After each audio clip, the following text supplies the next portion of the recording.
to go, so turn to your left-hand side and say bye. You're never gonna see these people again. You live on the tram now. I live here, rent's pretty good. We are now leaving the theme park behind and entering the heart of the working studio. Now, the most important day in our history is March 15th, 1915, as that was the day our founder, Carl Laemmle, opened the doors of the studio to the general public. He wanted everyone to experience the magic of moving. This is the only real thing you'll see today, folks. This is Fire Station 51. Universal Studios is its own city, Universal City, California, with its own fire station, as we just saw, sheriff's department, medical personnel, and even our own zip codes. But one of my personal favorites, filmed in Soundstage 44, which is coming up on your right-hand side. It's the last soundstage. All of the interior shots for all 4 seasons of NBC's The Good Place shot here, starring Kristen Bell, Ted Danson, and William Jackson Harper. Now, if you look over on your left-hand side, there's a different Ted toasting us. Mr. Theodore Clubberlang is very excited because he's getting his very own Peacock original series being produced by Seth MacFarlane. Now, the backlot is where we film all of our exterior or outdoor shots. So the first sets that we're going to be looking at are our metropolitan sets, which are designed to look like any big major city. So this is the perfect place to shoot if you want to look like you're in New York, London, Chicago, or maybe even Los Angeles.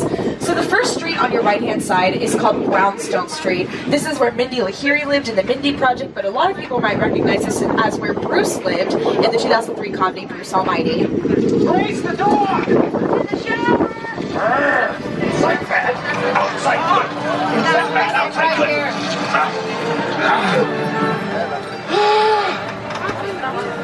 Oh, you're done. Small town America.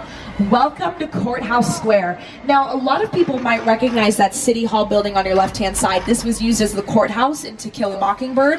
This was also the clock tower in Back to the Future. However, Courthouse Square recently has been seen as the town of Rutherford Falls in the Peacock original series, Rutherford Falls. Not much now, but for our show, Rutherford Falls, an incredible team of artists, designers, and builders transformed it into a fictional community where our awesome characters live. So that is what a production design team does. They come in and they transform sets to look like new places. And again, we are in small town America, and then you round the corner again and you are back in the big city.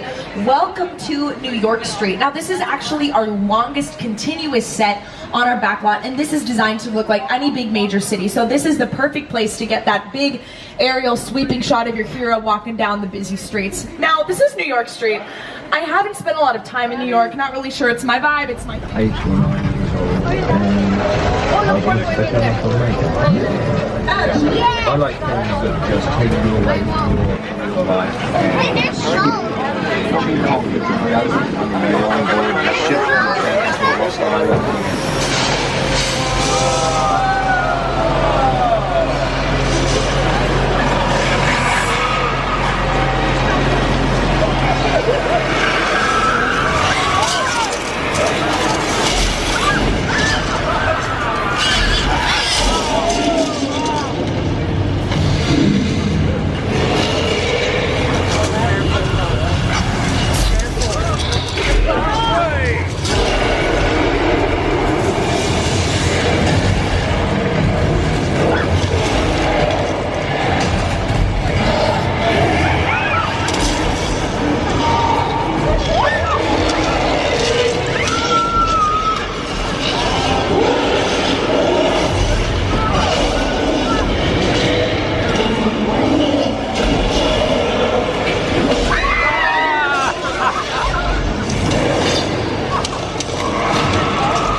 car from Knight Rider. We've got the Ferrari from Magnum PI.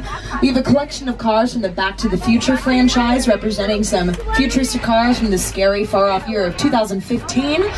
We've got some prehistoric cars from the Flintstones. My favorite addition to this lot, however, is the Ford Anglia from Harry Potter and the Chamber of Secrets. The newest addition to this lot is the pink 1982 Chevy Corvette from the set of Angeline, streaming on Peacock.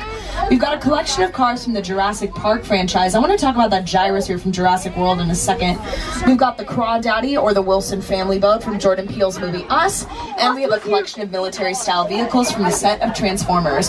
Going back to that gyrosphere, which is that spherical blue car from Jurassic World, you might notice that the glass sphere surrounded it is missing, and that's because it actually never existed. It was added later on in post-production work, and you'll actually see them coming up in their cages on the left and the right-hand sides of the tram that are completely empty. That's weird. Oh no! Tommy! Did the interns tell you that they were taking the dinosaurs out for their morning walk? Oh no. Sorry folks, you might get spat on by a dinosaur. If you're ever interested in an internship here at NBC Universal, that will be your job, is wrangling dinosaurs, and the interns did not accomplish that today. Okay, interns, cue the water. Perfect. So here at Universal Studios, we use something pretty high-tech here. We use something called a sprinkler system. That's all it is, folks, just a sprinkler system. We have sprinklers on the tops of these buildings shooting water straight out so that gravity can do the rest by having it look natural so it falls to the ground naturally. Hello? Oh no, they caused another flash flood. Okay, guard your phones, guard your technology. You might get a little wet. The interns are at it again. Oh, I forgot to tell you, if you're in a blue seat, you're in the splash zone. And the gag is that every single one of you are in a blue seat, except for me and Tommy, because we are running this shindig, baby. That was our flash flood. 6 Points got its name back in the early days of the studio because there were at one point 6 distinct different streets that had its own sheriff station, its own big building, and its own saloon. So hypothetically, you could film 6 different Western movies at the same time, which is what the studio did, because remember, when the studio first opened in 1915, movies were silent. Subway station, but I'm looking and seeing posters right now for San Francisco, so I think we're in a BART station in the Bay Area. This is so cool that we get to be in. Alright, that's just one of our little baby California tremors. It's nothing to worry about. Tell me love them, Tommy. I'm so scared.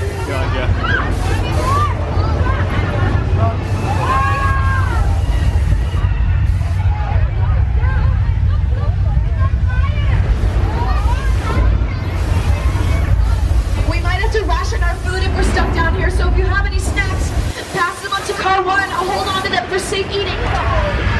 Oh no, that was my ride home. Well, it looks like it can't get worse than it already has. I stand corrected, it has in fact gotten worse significantly fast. Tommy, we gotta get out of here, do something please. I'm begging you.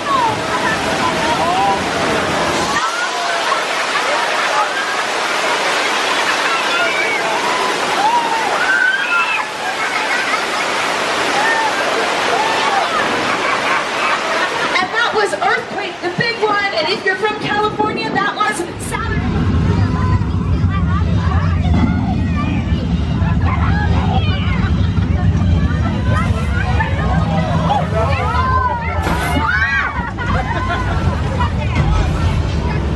Arrested Development when they visit Wee Britain. There's a couple of cars in the front here from the Fast and the Furious franchise. My Transformers fans might recognize that yellow car hanging out in the back because that is in fact Bumblebee. So I actually booked out every single room here. The reviews were good. They have 12 rooms only, and they always seem to have 12 vacancies. So getting our keys right now. Is he carrying that woman out to her car? Man, folks, she must be dead tired. Wow. Excellent service and Did you just put her in the car? Hi, Norman. You know, on second thought, I think we're gonna check out. Say hi to your mother for me, okay? Okay, Tommy, pull us out of here. Norman, this is no way to treat potential guests. No wonder you always have 12 vacancies. Sir, no call for you, sir. He's got a knife, okay? Norman, unacceptable. Crash landed in the middle of this New Jersey neighborhood as featured in the movie War of the Worlds.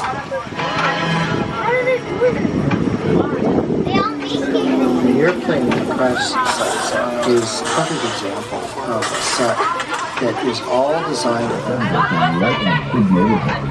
because it's just something you don't see. You're doing good. You're doing good.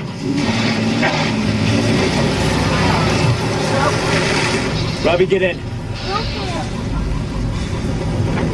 Get in. Are we going inside the garage? Okay, this is not a normal part of the tour, folks. Not really sure what's going on.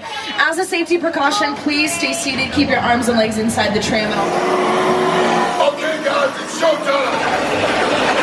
Open it up. This thing ain't moving fast enough. Mother.